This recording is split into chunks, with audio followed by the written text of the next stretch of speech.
Pour les cisterciens, le travail manuel est une composante importante de la vie. Alors nous, on attache beaucoup d'importance à gagner notre vie par le travail de nos mains. Si possible, un travail manuel. Bon, aujourd'hui, c'est pas toujours possible, mais chez nous, ici à Cîteaux, c'est possible. On a une grosse ferme, une grosse exploitation agricole. Mais on travaille toujours de nos mains.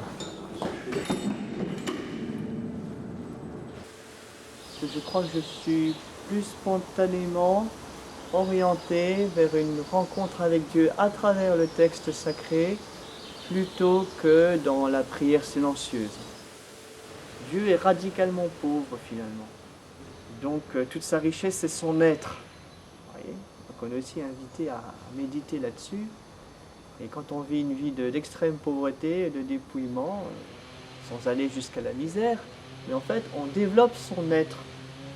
Alors qu'à l'inverse, plus vous avez de capacités de biens, de richesses, de confort, et plus vous fabriquez une sorte de carapace, comme les tortues, hein, et moins vous êtes vous-même finalement. Vous avez une sorte de masque social.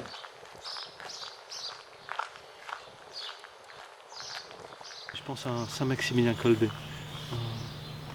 un religieux polonais qui, pour une raison ou une autre à Auschwitz, il y a une punition collective. Et donc il y a 10 personnes qui sont désignées pour aller mourir de faim et de soif dans un bunker. Il se trouve qu'on choisit son voisin, et il sait que son voisin est un père de famille, et il obtient de celui qui fait la sélection de pouvoir le remplacer. Donc il est mis avec les autres, et pendant une journée il ne se passe rien. Et le lendemain, les gardiens ont la très désagréable surprise de les entendre chanter des cantiques. En sachant qu'ils allaient mourir de faim et de soif dans un bunker. Enfin, je veux dire, en sachant très bien la réalité, ancrée profondément dans la réalité, mais au-delà de cette réalité. On observe que dans la Bible, assez souvent, pour utiliser des gros mots, il y a une dialectique de l'écoute et du voir. Et très souvent, quand un texte commence par « et le peuple vit », c'est que ça va mal se terminer. Si ça commence par « et il entendit », c'est que ça va bien se terminer. Par exemple, la grande affaire du veau d'or commence par « et le peuple vit que Moïse tardait à descendre de la montagne ».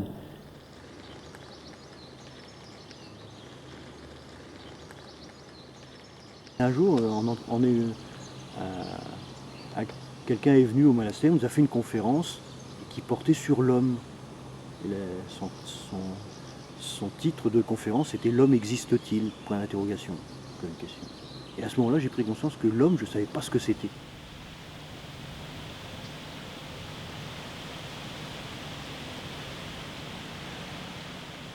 Les fondateurs de Cîteaux ont voulu que le premier monastère, donc Cîteaux, ils l'ont consacré à la Vierge Marie. Ils l'ont pris comme patronne. Et donc par la suite, ils s'appellent tous Notre-Dame de Cîteaux, Notre-Dame de Clairvaux, etc.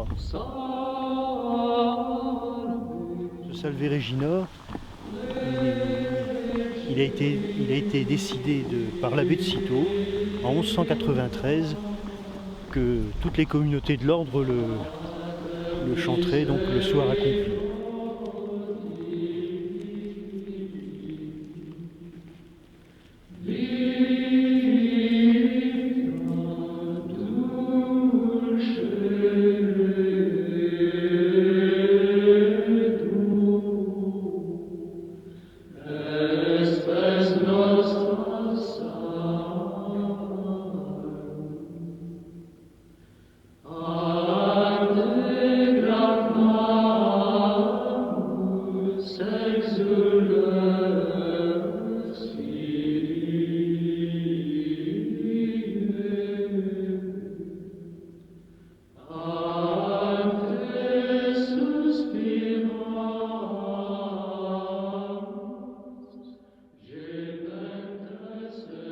Depuis plus de 900 ans sur cette terre de Bourgogne, la foi ne se vit pas qu'à travers les textes sacrés.